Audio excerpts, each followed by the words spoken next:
Welcome to the Real Estate Guys radio program. I'm your host, Robert Helms. Certainly lots of ways to make money in real estate, and some take more work than others. Today we're going to talk about how you can get sweet returns with very low impact tenants on the Real Estate Guys radio program.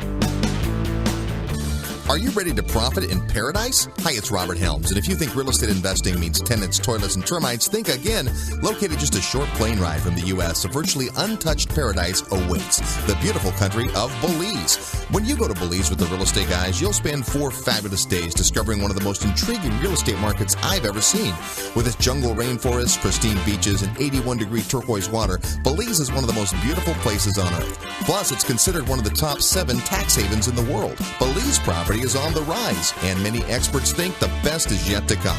But don't just take my word for it. Come experience Belize firsthand at our upcoming investor field trip. When you join us, you'll discover the many reasons we love Belize, like tremendously undervalued beachfront land, super low taxes, ease of doing business, and so much more. Get the details at realestateguysradio.com. Just click on events. See paradise for yourself. Click events at realestateguysradio.com, and I'll see you in beautiful Belize.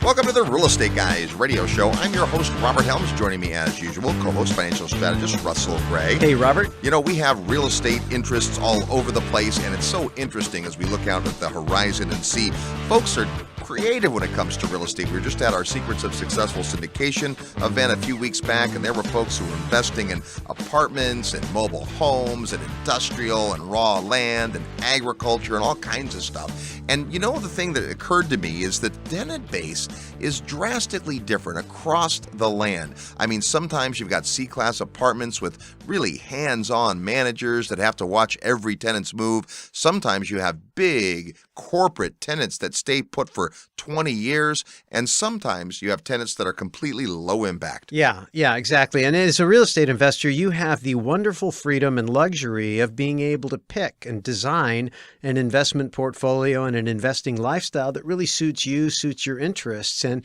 you know, you're always going to have to face problems. You're always going to have challenges. You're always going to need to take risks, but you get to choose what those look like. And what's really been fun for me personally, as we have expanded the show and met so many interesting people over the years, is how niche-y the space is. And really, I mean, I thought it's how the space has become, but I don't think that's the case. I think the niches have always been there. I think what's happened is my horizons have opened. And one of the things we've endeavored to do here on the show, at the Real Estate Guys radio show, is expand our listeners' horizons, expand their understanding and awareness of what those niches are and how to take advantage of them. And part of that is just interviewing cool people. You know, the very nature of real estate is that it is either going to go up in value over time and you're going to make a capital gain, or you're going to figure out a way to derive income from the property. And there's lots of ways to derive income.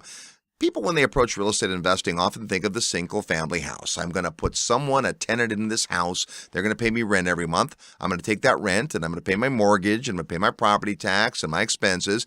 And if I do it right, there'll be some money left over. Yeah, that's the demographic we call heads in beds, right? Those are the people that you are providing housing for. And it's a great niche, and it's a very stable niche because, you know, industries come and go and things come and go. But at the end of the day, people need a roof over their head. So residential real estate investing has been very, very popular. But lately, there's been this concern about jobs. There's been this concern about incomes. There's been this concern about how many people are competing in the space and bidding the prices up. And so you look at people who go looking at other niches and how can I find a way to feed into a fundamental human need like a roof over a head that doesn't include heads in beds. Yeah, absolutely. And there's lots of ways to do this. Today on the program, we're going to talk about a pretty hands-off real estate investment.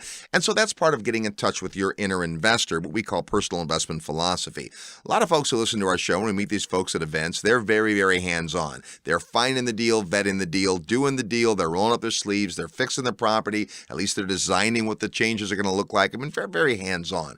But of course, a lot of folks don't have that kind of time. They're busy doing whatever they do to live, thrive, and survive, and they want to put money to work in real estate, and so it's more passive. Today, we're going to talk about an investment that's about as passive as it gets for 2 reasons. Number 1, somebody else handles the details, but number 2, your tenants are trees. I like to say trees are a breeze. Absolutely. We've been very interested in agricultural real estate for the last many, many years, and you've probably heard guests we've had on the show. Certainly, if you've been on the Investor Summit, you know we've had lots of folks who've come and shared their ideas of agriculture. And today's guest is not only an interesting guy from what he's done, from our point of view, it's kind of a cool case study. We met David Sewell a few years back when he was just starting this idea of acquiring underperforming coffee farms, splitting up the ownership, and then having different investors come together and profit from the product. Yeah, it's really a variation on a theme. Just imagine that you were just driving a neighborhood and you saw a collection of maybe fourplexes, and they were all in one big group, and you were able to take that and divide it up and sell each one individually, but run the whole thing as a unit. We've done that in the past. Yep.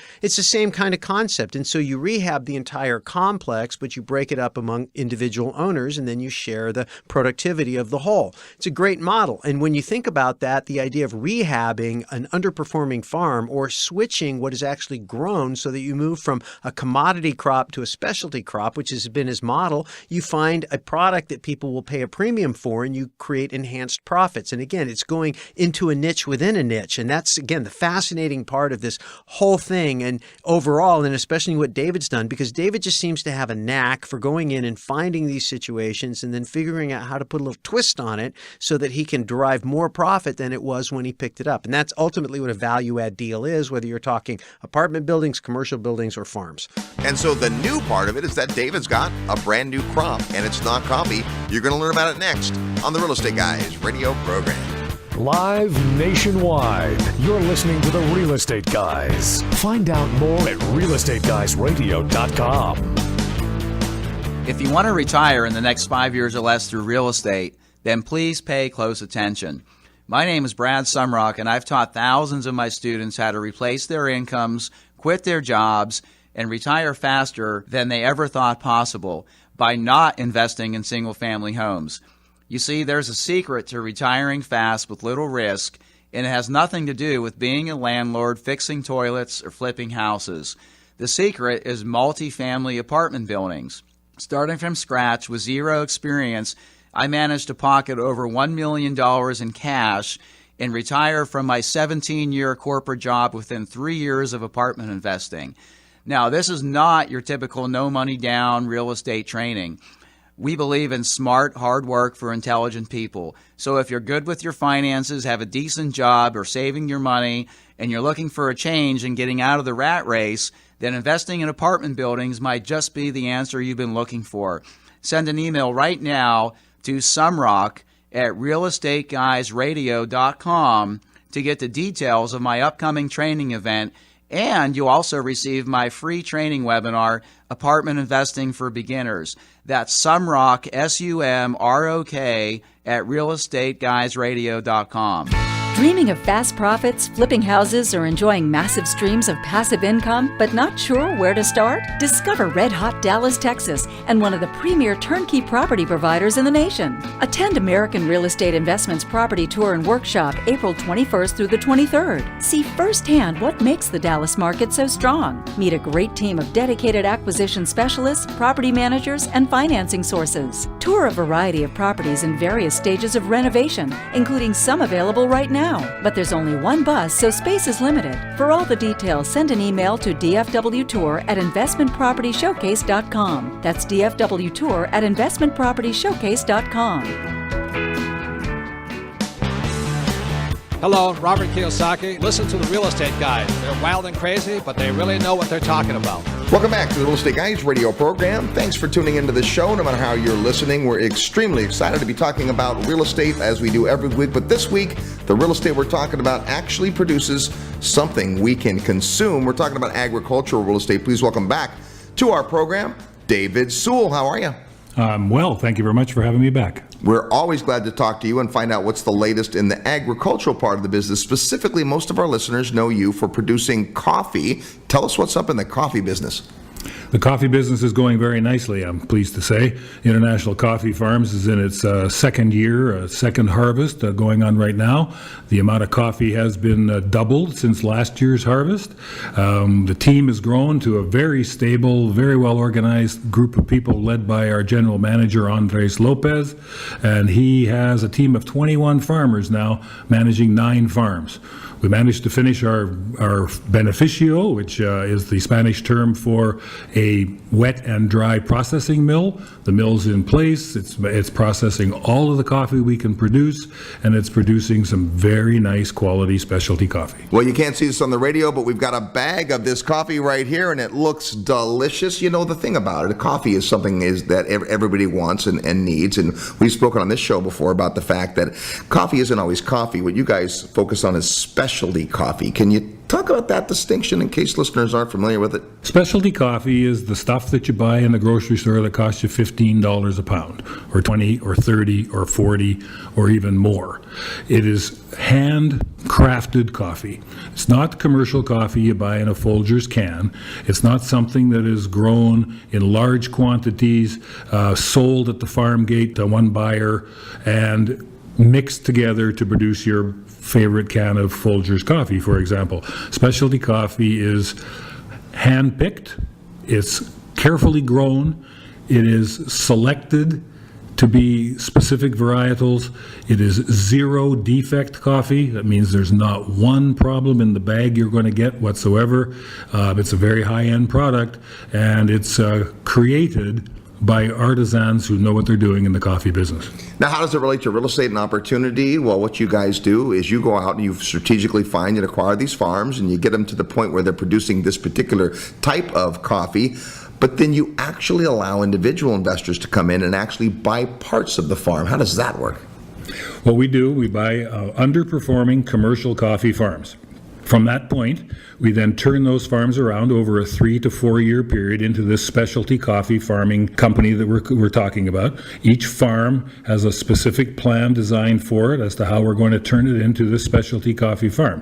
While we're doing that, we subdivide the farm into half-acre parcels, and then we offer those individual half-acre parcels deeded to the owner to individual people who want to become a specialty coffee farmer in Panama. It's a great model. It's a lot of fun. And of course, lots of listeners have availed themselves of this, but that's not really why we had you on the show today. We want to talk about the new crop. You guys have applied the same ideology to something brand new, not brand new in the sense of something people haven't grown for hundreds of thousands of years, but instead a new crop for you guys. Tell us what the new crop is and how it works and what you're excited about. The new crop is something that we think everybody loves, not coffee, but in this case, chocolate. Yum. Very nice. It's cacao, or cocoa, if you want to call it that way in America. But cacao is the product that is the basic component of specialty chocolate. So we're again in the specialty business. We're handcrafting artisanal 5-star,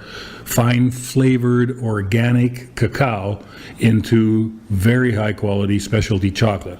We've used the same business model as we used in coffee. It's been tried and tested and proven to work. Things are going very well in coffee. We're in our second harvest. We've issued deeds. We've paid distributions to the parcel owners. It's frankly working and working very well. So if it ain't broke, don't fix it. So we are using the same business model here. Simply, if you understand or have you been in touch with us about coffee, all you really need to do is do a global search and replace on our documentation, take out the word coffee and insert cacao. Well, cacao's interesting. In fact, we're sitting here looking at this cacao pod, which is, 3 or 4 pounds, and it's a big old thing. And I look at that, and I don't instantly think delicious chocolate. So you ever see a coffee bean and the way they grow with the red cherries, and it turns into the coffee we're used to. Tell us a little bit about the process of how this pod turns into the chocolate that we love. This process has been handled for thousands and thousands of years by the Mayan Indians here in Belize, and trust me, they really know what they're doing when it comes to hand making the cacao component of chocolate. I can say that they need some training and some help in the artisanal side of turning the dried and fermented cacao bean into super chocolate.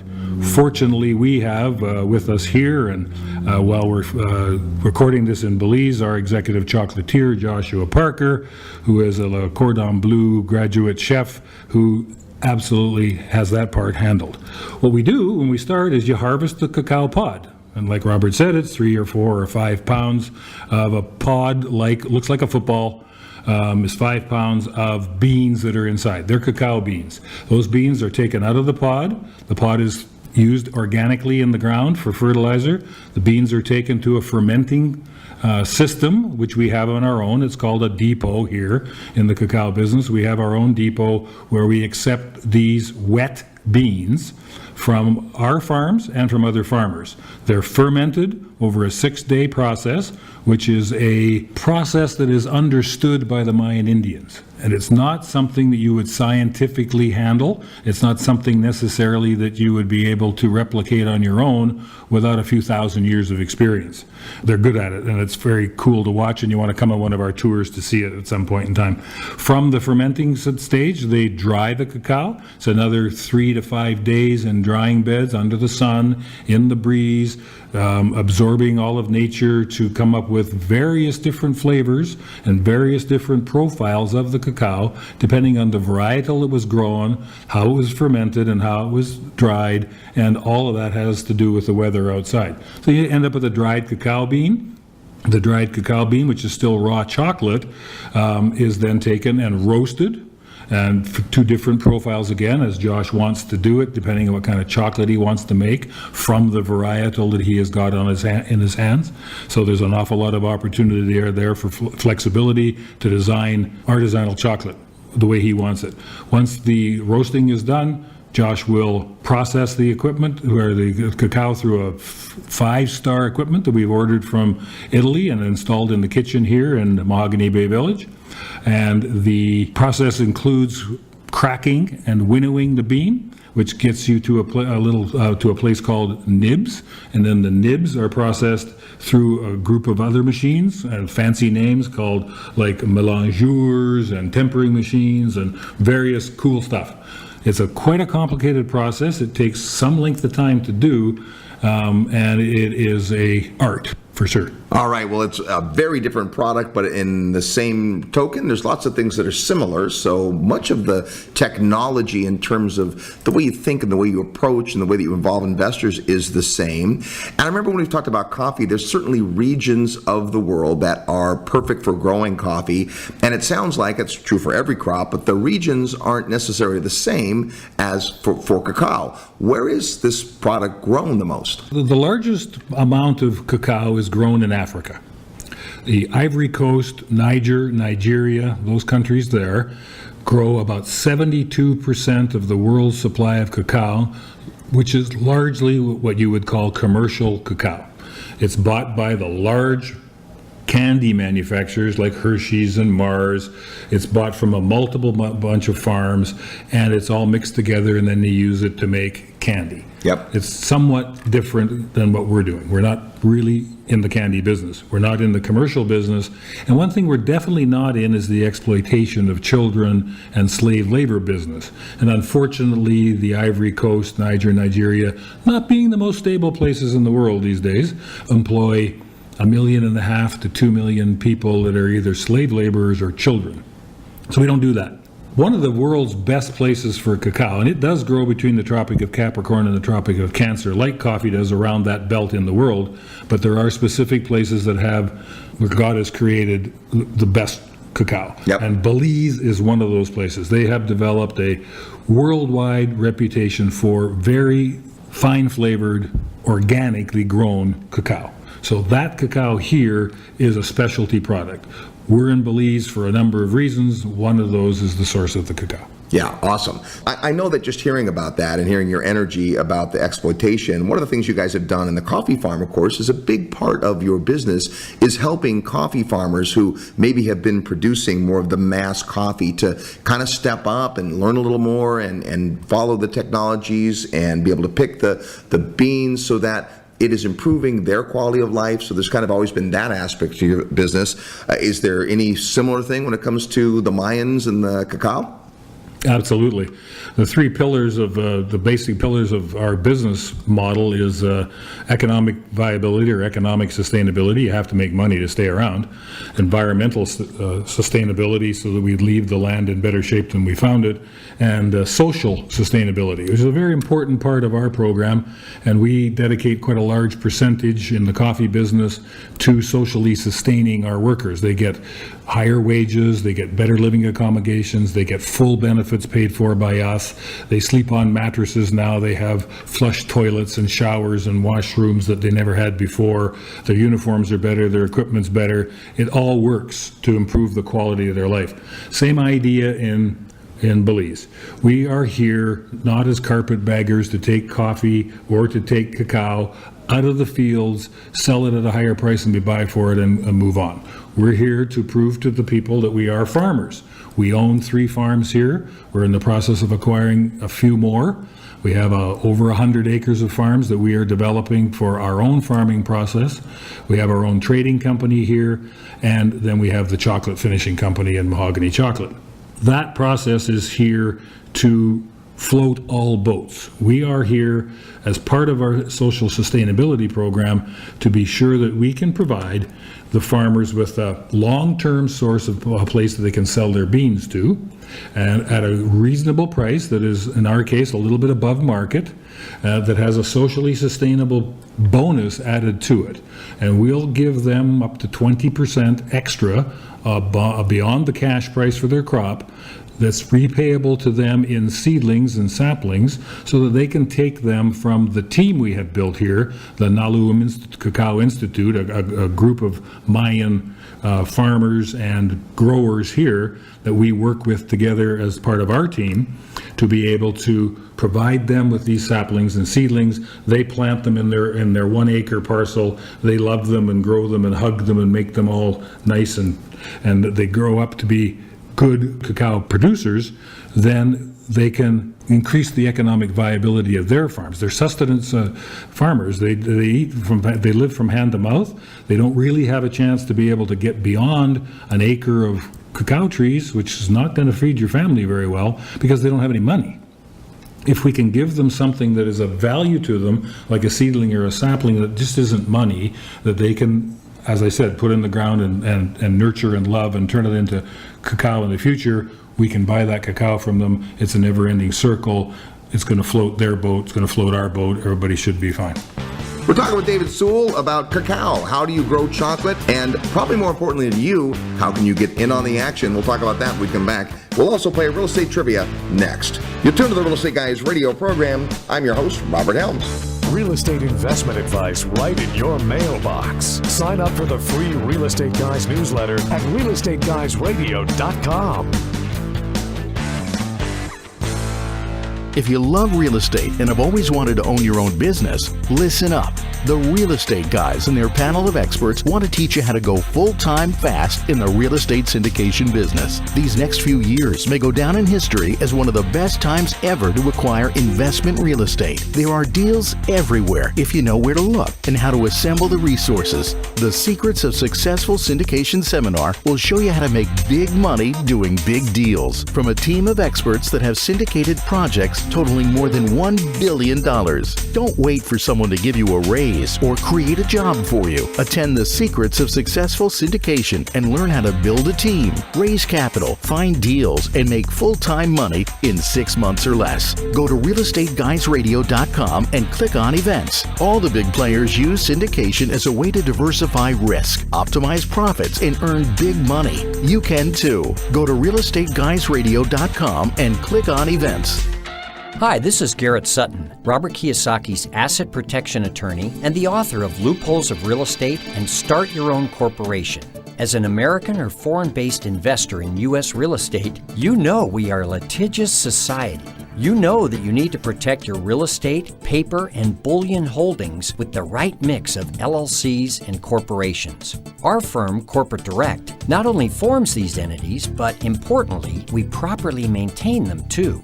If you fail to follow the corporate formalities, you can lose it all in an instant. Corporate Direct is your source for LLC protection and maintenance in all 50 states. Visit corporatedirect.com or call 800-600-1760. Mention the Real Estate Guys for a free bonus. That's 800-600-1760 or corporatedirect.com. We look forward to assisting you at corporatedirect.com.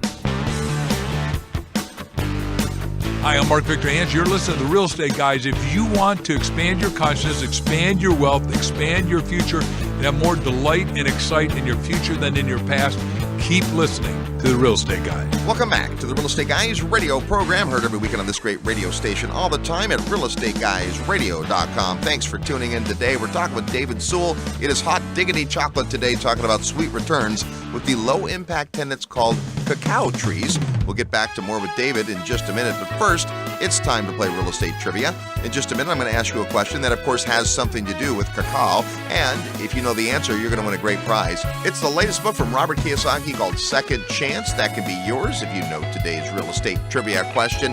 Last week on the show, it was our Ask the Guys program. We asked this.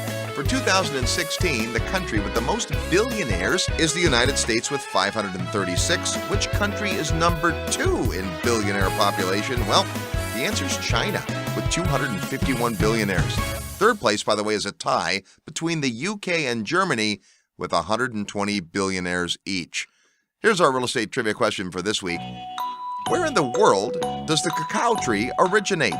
Yep, somewhere in the world, some piece of real estate is where cacao was originally discovered. Today, it's grown in more places, but where did the cacao tree originate? If you know or want to take a guess, send your best guess to trivia at realestateguysradio.com.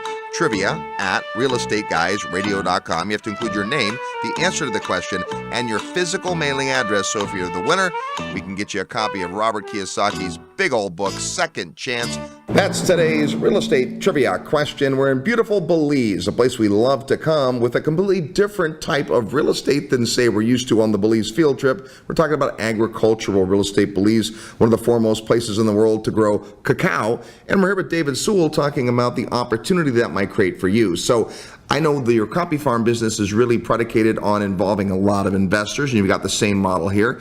Tell us what the opportunity is for a real estate investor to get involved with this agricultural crop. We decided quite a long time ago in the coffee business to be able to produce a product that would be of interest to the smaller investor who could become diversified internationally, maybe the first international investment they ever made, probably the first agricultural investment they might have ever made, for not very much money.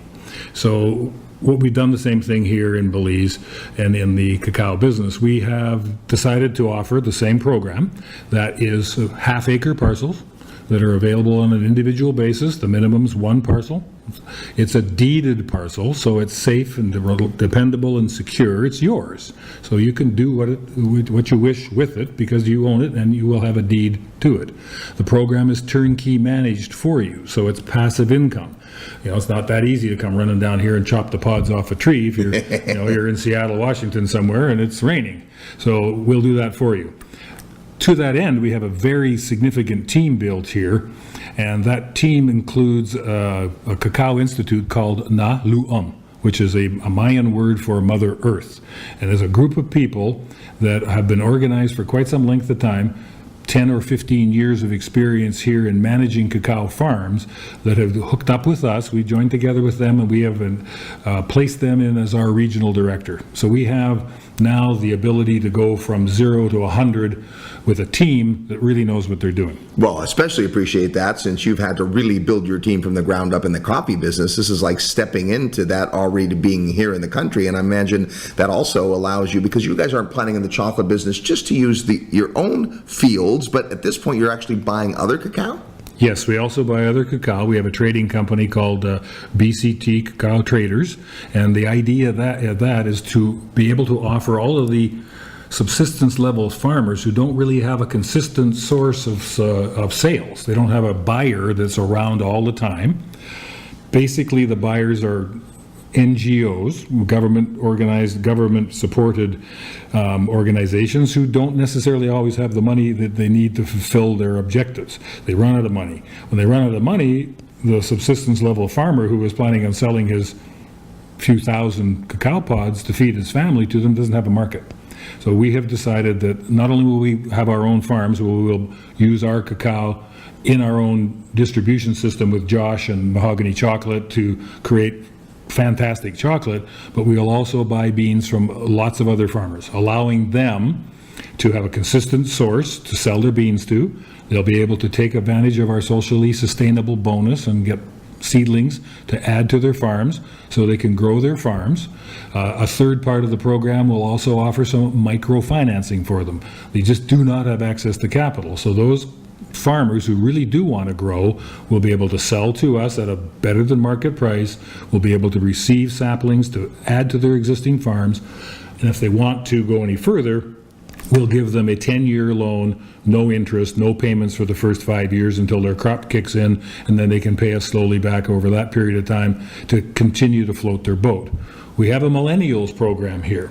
There's a lot of young people in Belize that don't have work and don't have good work. And good work is important here because there are some places where you can do bad work. And we don't want them to do that if we can avoid it. So we have a millennials program in place. If you're 20 to 34 years old and you want to start your own farm and you have access to an acre of land from your dad or from the Garifuna constituency that will give you some land to work on, or if you have a lease, come and see us. We'll give you a leg up. Will help you through the microfinance program to start, so you'll end up with some saplings, with a tool shed, with some tools, and some really good guidance from the Nalu Institute, who can teach you how to become a cacao farmer, so you can become self-sufficient entrepreneur. So we have a complete program all the way from farming through trading to fine finished chocolate to be able to assist. We have a very solid team in coffee, which has grown to 21 people, over 9 farms, with a brand new beneficio, and operates virtually by itself. Andres Lopez and his team are stellar people, and they don't cause many problems. They do what they do, and they know how to do it, and it's given me the time to be able to segue into the cacao business, which I've had my eye on for 3 or 4 years. And then coming across the Nalu Institute people here, Gabriel Pop and all of his team, has allowed us to quickly put in a management team that knows exactly what they're doing, so we can grow and scale a business quickly. Well, it's great to get your update emails. I kind of feel like I know what's going on with the coffee and that's happening. And of course, since we have business interests in Belize and have been coming to Belize for more than a dozen years, it seems like a natural thing. Here you actually go all the way from bean to bar, and that's maybe a little further in the process than you had originally planned in coffee. And so tell us about that side of the business, to get from the cacao pod all the way to be able to sell fine chocolate, and what kind of chocolate products specifically is Mahogany Chocolate going to sell? Mahogany Chocolate is going to sell the best darn chocolate you can get in Belize. All right. And probably in most places in the world. That's what we're going to sell. The idea is to have a store here in the village and to be able to provide a retail opportunity to the resort goers here so that they can have some of the best chocolate in the world. And that will be supplied 7 days a week, every day, all year round, to everybody that's here. The product line is probably going to have 15 or 20 different kinds of chocolate products in it, from the basics of truffles, something that can be made in multiple different ways, multiple different fashions, multiple different flavors, coatings, coverings, molds, sizes, shapes. You name it, Josh can make it. And it will be a core product of the business. The business will also depend on chocolate bars. And we're talking 5-star artisanal chocolate bars, high cacao content in the chocolate bars, healthy chocolate, very healthy chocolate. We also have a plan to develop a candy bar in the country. The country has a serious balance of payments deficit problem here, and they import 95% of the chocolate product they need when they can actually grow all of it if they had the wherewithal, meaning capital, to be able to take advantage of that. We're going to help, I think, by providing product that they can buy here. One of them is going to be an affordable candy bar. That's awesome. One of the things I want to ask you about is, you walk through the airport in Belize and it's all Hershey's bars, right? And same thing if you want to get the chocolate syrup. And yet this is a place that grows this stuff. There are a few micro chocolate companies here that seem to be doing really well, but I don't think anybody's kind of crossed that gap between the two.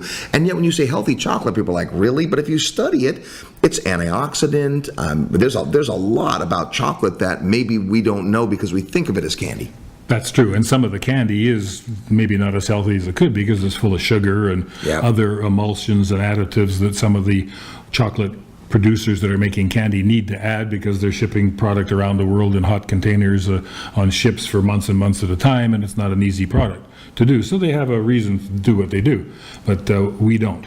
And we're going to focus on Belize. We're going to focus on the resort here. We're going to focus on the people that can afford to provide them a chocolate bar they can afford. You go into the airport and it's $14, $18 for a chocolate bar.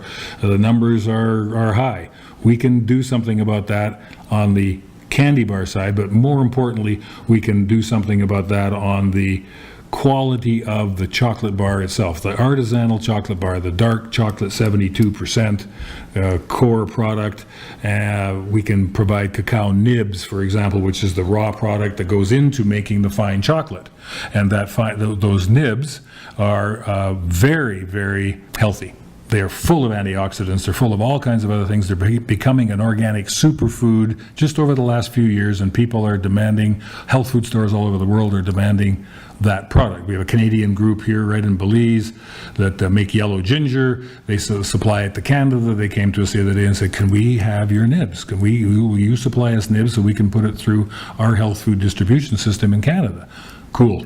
So we will do that. Cacao powder for just standard baking products, we'll do that. All those things will be available through the store, wholesale, retail, and down the road online. All right, so there's all kinds of agricultural products. You can invest in wheat and soybeans and corn, but coffee is basically a legalized drug, and so people stand in line to get it. And chocolate, who doesn't love chocolate? It's one of the 5 food groups, so really exciting stuff. Now, what's the investment look like? I know that when it was the coffee farms, it was very affordable, probably a little harder to get these kinds of farms, and you were dealing with, Mayans and all that. What does it look like from a participation point? If an investor says, that sounds pretty good to me, where's the starting point? The starting point is a half-acre parcel, minimum is 1, and the price is $24,500. And that's U.S. dollars. And that's U.S. dollars. Of course, all property in the country, I believe, pretty much trades hands in U.S. dollars, but that sounds awfully affordable. Now, I know with the coffee business, you've got some track record and you have some projections. I imagine that you've done the same thing here. I remember when we spoke about coffee, and we've done that a couple times, and of course, you come out often to the secrets of successful syndication, because we talk about how you have a background in some syndication and ways that people can use this to create opportunities for others. It takes a while to get a coffee farm up and running. What does it look like with cacao? The cacao farm will be up and running a little quicker than coffee. Maybe 2.5 years. With the Mayan people at the Naluum Institute, they have a method of grafting the saplings, and the grafting of the saplings can shorten up the timeline by about 8 months. So we have built a nursery here already in the last couple of months with 120,000 seedlings in it. We will be using 60,000 of those to plant on our own farms this rainy season, but the rest will be available to the local subsistence farmers on our social sustainability program at a cost well below market so that they can grow their farms. So that's how we're doing it. The $24,500 is for a half an acre parcel. The return is more or less the same. It's based on a 20-year slice of time where you project your cash flows. You discount that to produce what's called an internal rate of return, or an average annual yield, and that average annual yield is somewhere between 11 and 12%, more or less the same as it is in coffee. A realistic number that can be attained. The cash flow begins quicker in cacao than it does in coffee because it's a little shorter growing time, but we also don't just depend on our own farms for cash flow. There are 2 other revenue streams that are involved in the cacao project, and that is trading profits from BCT Traders, which is in business now and has purchased probably in the order of 10,000 pounds of raw wet beans in the last 3 or 4 weeks. And those trading profits are part of the revenue stream for the parcel owner. And there also is a share of the profits from the mahogany chocolate business as well. So you get 3 revenue streams in this offering where you have one in coffee. And mahogany chocolate is about 3 or 4 weeks away from opening, and revenues will begin there. So you will share in the revenue from the trading company and the chocolate company a little bit before the farming company. So the small amounts of money that start in year 1 and 2 should begin for you in, say, 12 to 15 months.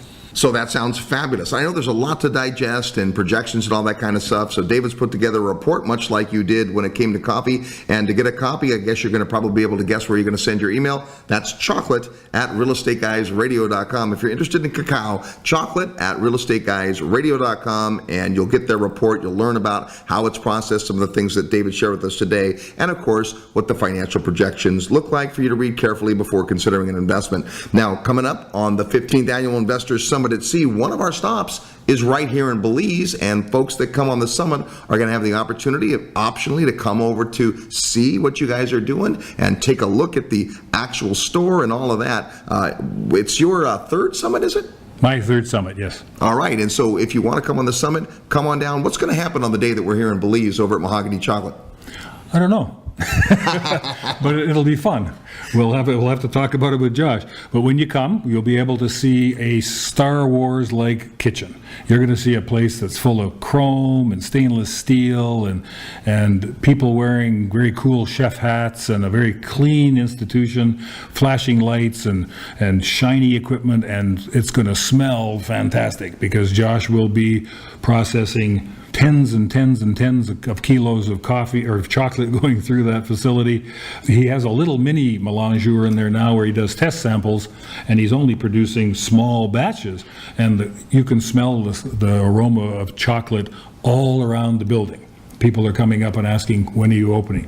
So the people that are coming on the summit will be one of the first to be through the store. You're going to see a beautiful place that was built here by Mahogany Bay Village.